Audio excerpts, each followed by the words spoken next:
तो ये थोड़ा सा इकोनॉमिक्स में कहाँ तक छूटा था। तृतीय पंचवर्षीय योजना जाकर वीडियो में आप डिस्क्रिप्शन में देखिएगा, इकोनॉमिक्स का जो लेक्चर होगा उसे एक बार देख लीजिएगा। तृतीय पंचवर्षीय योजना तक हुआ था। तृतीय पंचवर्षीय योजना के बाद 3 वर्ष तक पंचवर्षीय योजना को स्थगित रखा गया था।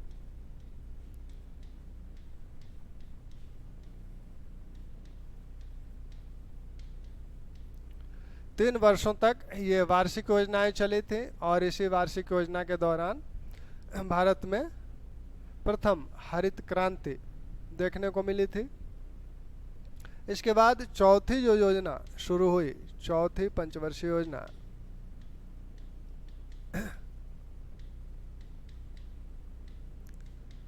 उन्नीस से 74 तक।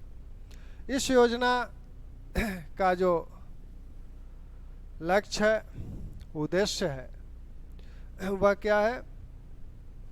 आत्मनिर्भरता के साथ, स्थिरता के साथ विकास की बात यहाँ कही जा रही है। तो स्थिरता के साथ विकास की बात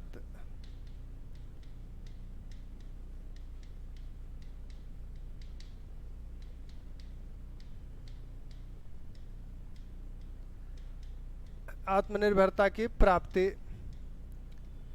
अब इस स्थिरता के साथ आत्मनिर्भरता की प्राप्ति के लिए आवश्यक है कि कृषि पर भी समुचित बल दिया जाए। इस योजना में जो लक्ष्य है ग्रोथ रेट का जो लक्ष्य है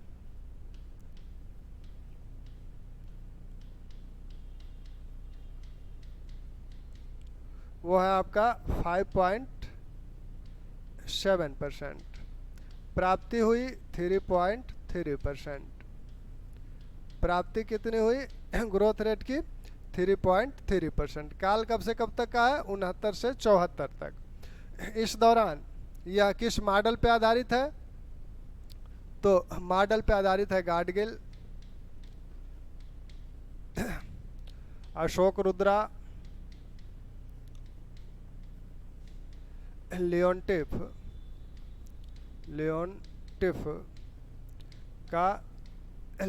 और एस मन्ने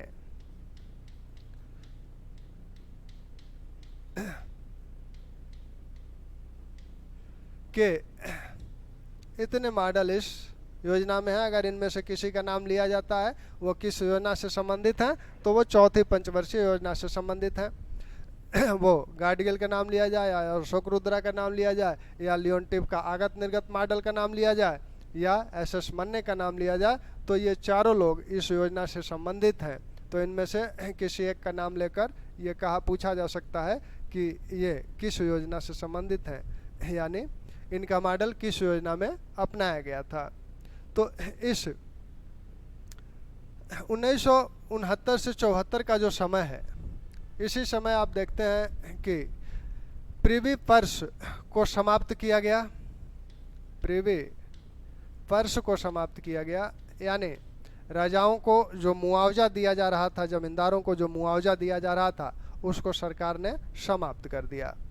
उनके ज़मीनें लेने के संदर्भ में उनको कुछ मुआवजे दिए जा रहे थे, उसको सरकार ने समाप्त कर दिया। वही प्रिवी पर्स की समाप्ति है। प्रिवी पर्स की समाप्ति हो गई।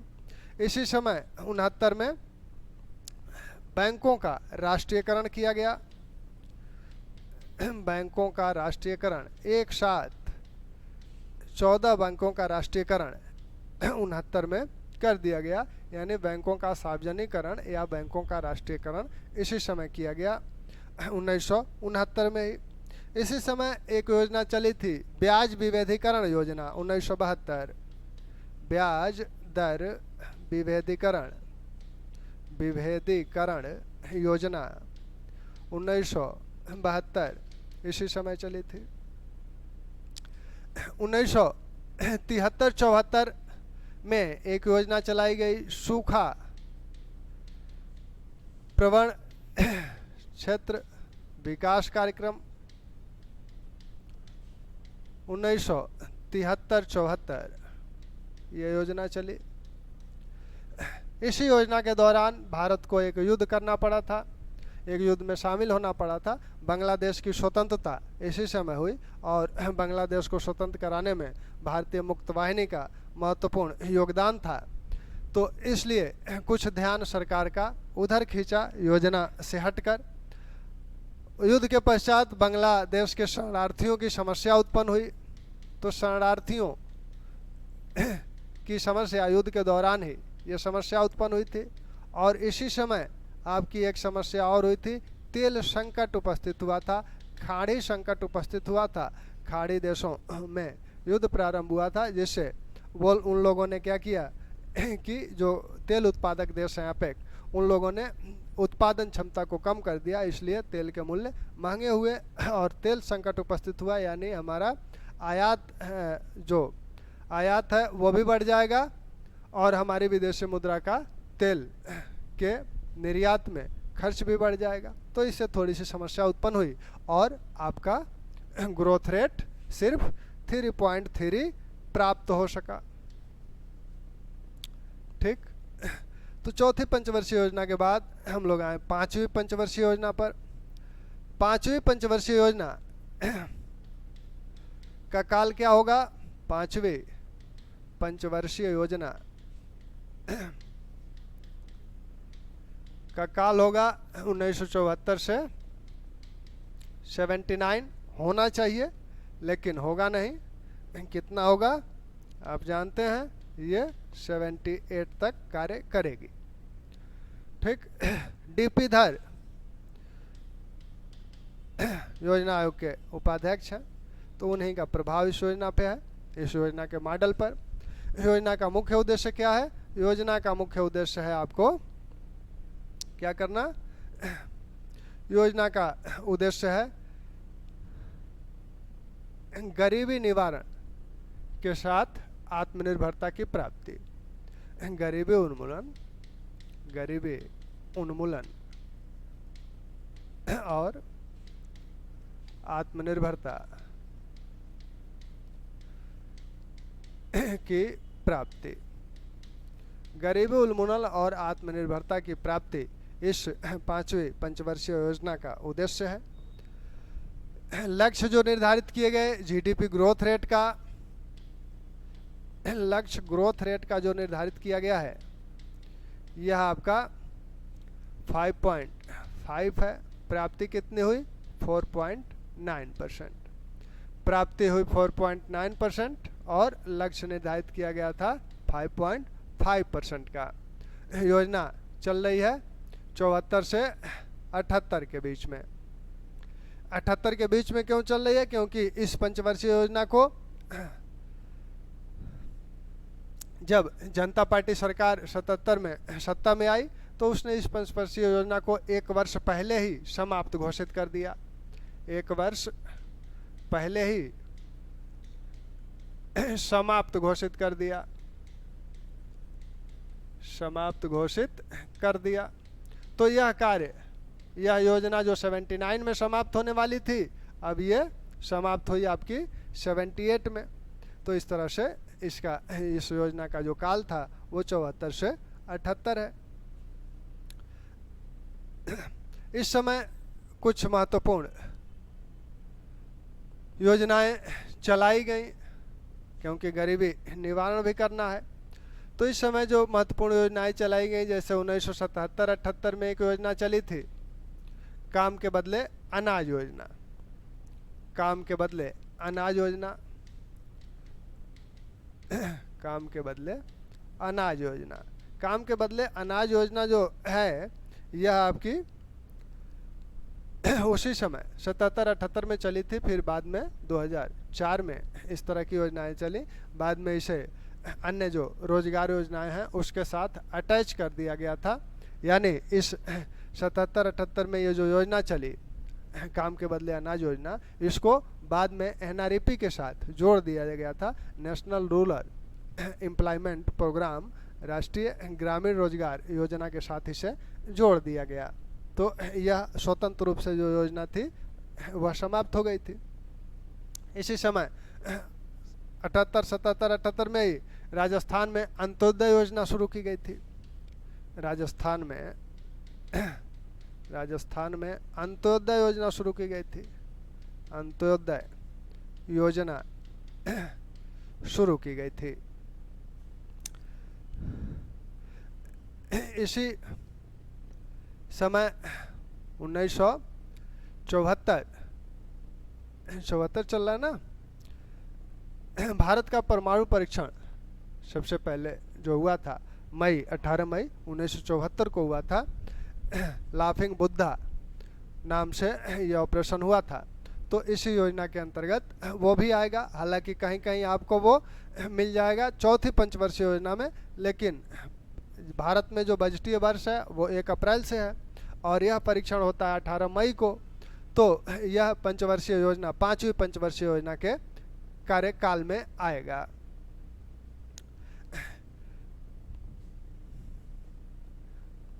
Command area development programme, command area development programme इसी योजना के तहत चलाया गया। कमांड एरिया डेवलपमेंट प्रोग्राम भी 5वीं पंचवर्षीय योजना के तहत ही चलाया गया। तो ये 5वीं पंचवर्षीय योजना की कुछ प्रमुख घटनाएं हैं। 6वीं पंचवर्षीय योजना जो आपकी है, 6वीं पंचवर्षीय योजना अभी नहीं शुरू हो रही है क्योंकि 78 में यह समाप्त की गई। तो 1978 से 79 तक पहली 6वीं पंचवर्षीय, देखिए 6वीं पंचवर्षीय योजना 2 बार चलाई जाती है, लेकिन मूल रूप से जो 6वीं पंचवर्षीय योजना मानी जाती है औपचारिक रूप से वो है 1980 से 85। 6वीं पंचवर्षीय योजना औपचारिक रूप से जो है वो है 1980 से 85। लेकिन जनता पार्टी सरकार ने 6वीं पंचवर्षीय योजना को 1978 से और 83 के लिए शुरू किया था। और यह आपकी आप से पहले भी चर्चा हो चुकी है। यह अनवरत योजना थी, रोलिंग प्लान, अनवरत योजना थी, यानी रोलिंग प्लान था।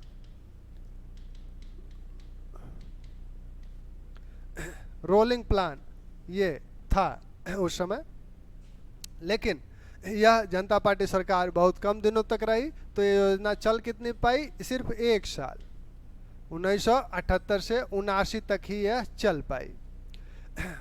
सरकार ने इसके बाद जनता पार्टी सरकार जब सत्ता से हटी तब कांग्रेस सरकार आ गई और उसने 1979 से 1980 के बीच 1 वर्ष की एक वार्षिक योजना चला दी। अभी पंचवर्षीय योजना वो नहीं शुरू की, अभी एक वार्षिक योजना चला दी। तो ये दोनों वार्षिक योजनाएं हो गई। ये 1 वर्ष ही चला अनवरत, ये इसको वार्षिक योजना नाम दे दिए। अब वो शुरू कर रहे हैं आपका 1980 से 85 6वीं पंचवर्षीय योजना। इस 6वीं पंचवर्षीय योजना में उद्देश्य क्या है? उद्देश्य है आपका लक्ष्य है ग्रोथ रेट, लक्ष्य ग्रोथ रेट 5.2%, प्राप्ति हुई 5.4%, प्राप्ति हुई 5.4%। इसका जो उद्देश्य है वो है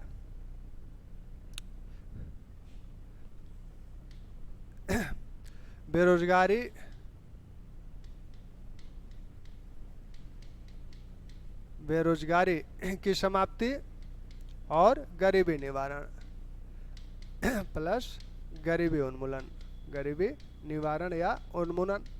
इसी योजना में गरीबी और बेरोजगारी निवारण संबंधी अनेक योजनाएं चलाई गई। यही योजना है जिसमें अनेक योजनाएं गरीबी और बेरोजगारी संबंधी चलाई गई और गरीबी हटाओ का नारा इसी योजना के तहत दिया गया था। गरीबी हटाओ का नारा इसी योजना के तहत दिया गया।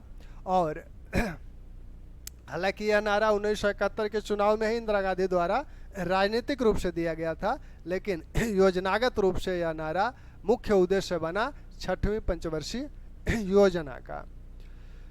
इस योजना में जो प्रमुख परियोजनाएं शुरू की गई उसमें आपका IRDP है, NREP है,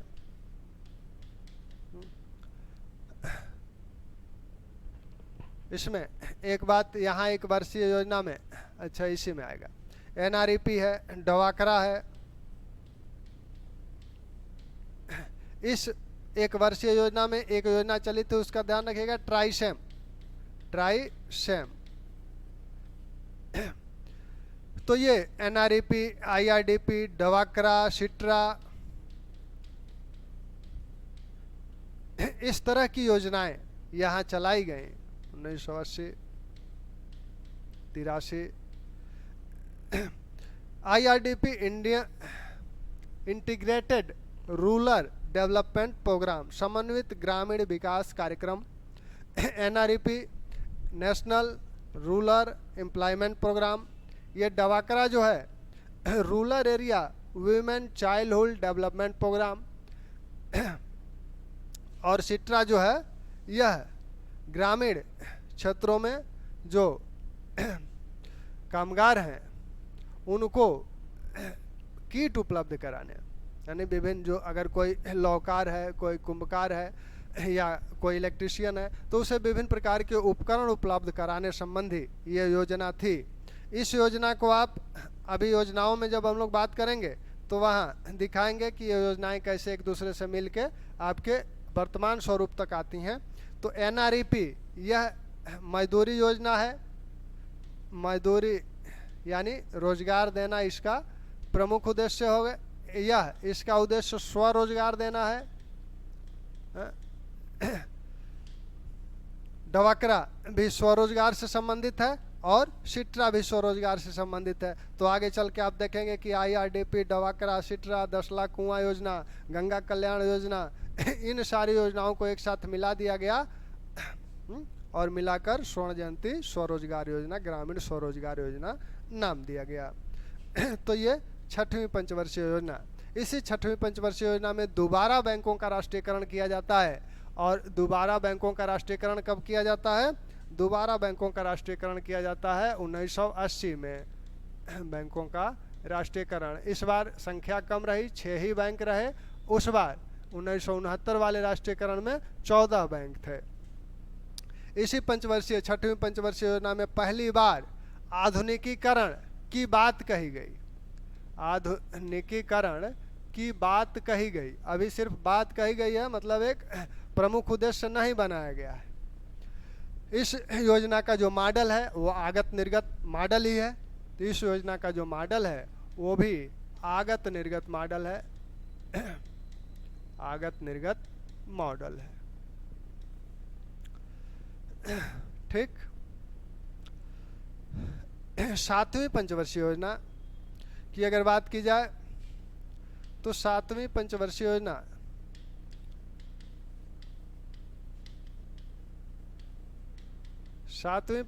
योजना कब से चलेगी? ये चली थी 1985 से। तो ये हो गई आपकी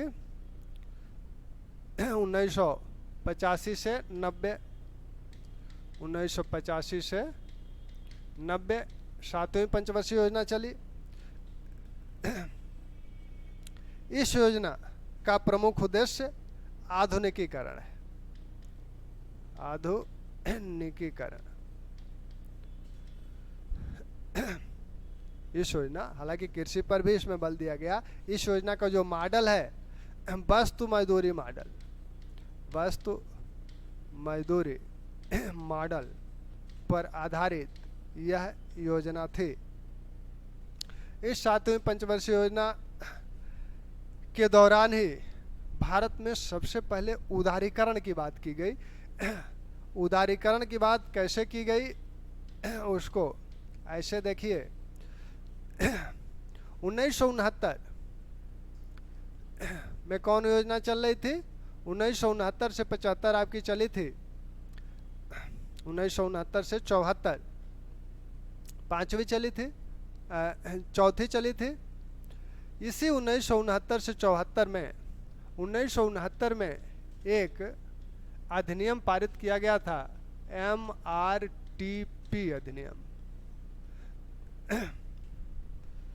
इस MRTP अधिनियम का मतलब ये था कि जो उद्योगपति है वह उद्योग कोई भी ऐसा नहीं हो कि 2-4 उद्योगपति ही मिलकर भारत के सभी उद्योगों पर एकाधिकार स्थापित कर लें। इस एकाधिकार को रोकने के लिए यह MRTP अधिनियम, एकाधिकार अधिनियम लागू किया गया था और इसमें यह कहा गया कि 20 करोड़ से अधिक अगर किसी उद्योग में निवेश करना है तब आपको उसके लिए सरकार से अनुमति लेनी होगी। हालांकि इसमें सरकार से अनुमति लोगों ने गैर रूट से प्राप्त कर ली थी, लेकिन नियम ये था 20 करोड़ से अधिक आपको पूंजी निवेश करना है कहीं भी, किसी या तो आपका जो उद्योग किसी जैसे दवा उद्योग है तो आप दवा सेक्टर में कार्य कर रहे हैं, दवा सेक्टर की दूसरी कंपनी में आप उसी सेक्टर की में दूसरी कोई कंपनी स्थापित करनी है तो भी, या आप चाहते हैं कि दवा सेक्टर से अलग किसी सेक्टर में हम कोई कंपनी स्थापित करें तो भी, क्योंकि इन दोनों तरीकों से ये हो जाएगा कि 1-2 उद्योगपतियों का ही पूरे दवा व्यापार पर एकाधिकार हो जाएगा, या ऐसा हो सकता है कि एक ही उद्योगपति के कई क्षेत्रों पर एकाधिकार हो, वो कपड़ा की भी प्रमुख मिले उसी की हो, दवा की भी प्रमुख मिले उसी की हो, तो यह देश के हित में नहीं होगा, इसलिए इसको प्रतिबंधित किया गया। लेकिन इस 7वीं पंचवर्षीय योजना में आकर MRTP में कुछ छूट दी गई। छूट ये दी गई कि इस 20 करोड़ की सीमा को बढ़ाकर 100 करोड़ कर दिया गया कि यानी अब 100 करोड़ तक आप बिना अनुमति के निवेश कर सकते हैं। और ये कहा गया कि जिन जिलों में जो औद्योगिक रूप से पिछड़े जिले हैं वहाँ ये भी शर्त नहीं रहेगी, यानी वहाँ आप शर्त फ्री होंगे। तो इसलिए कहा जाता है कि यहाँ उदारीकरण को अपनाने का पहला प्रयास 85 से 90 में ही किया गया, यानी यहाँ पर क्या किया गया कि आपको MRTP एक्ट में छूट दी गई।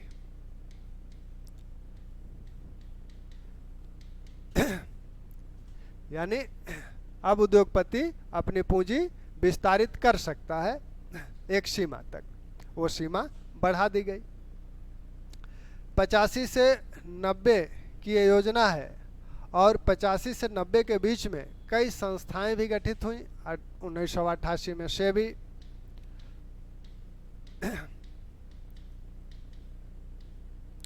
का गठन हुआ। 1990 में सीट भी आई, लेकिन वो वार्षिक योजना में आई। इस समय 85 में, इसी 85-86 में इंदिरा आवास योजना की बात की गई। इस इंदिरा आवास की योजना जो थी, इसी समय एक योजना आई थी RLEGP, rural landless employment guarantee programme. 1983 में ये प्रोग्राम आया और इसी प्रोग्राम के एक अंग के रूप में इंदिरा आवास योजना को लाया गया। तो एक तरह से इंदिरा आवास योजना इसी समय इसी 7वीं पंचवर्षीय योजना के तहत आती है। तो इसकी बातें हम लोग इसके बाद पंचवर्षीय योजना जब ही समाप्त होगी तो गरीबी एवं बेरोजगारी निवारण जो योजनाएं हैं उन योजनाओं को करेंगे, एक सीक्वेंस के साथ करेंगे कि किस योजना, जैसे ये RLEGP आई, RLEGP ही आपको चल के JRY बन गई 89 में। इसी समय 89 में ही JRY शुरू हुई, जवाहर रोजगार योजना, और इसी समय आपकी नेहरू रोजगार योजना NRY भी शुरू हुई। फिर ये योजनाएं कैसे यहाँ तक आई, इनकी चर्चा उस समय होगी। ठीक, तो ये 7वीं पंचवर्षीय योजना तक को हम लोग कर लेते हैं। इकोनॉमिक्स छूट रहा है, मैं समझ रहा हूँ, बहुत गैप हो जा रहा है इकोनॉमिक्स में, लेकिन अब गैप नहीं होगा, इसको कंटिन्यू करके हम लोग पूरा करेंगे। कल सभी योजनाएं पूरी हो जाएंगी। अब 9, 10, 11, 12 बची हैं तो उनको पूरा कर लिया जाएगा। ठीक, धन्यवाद।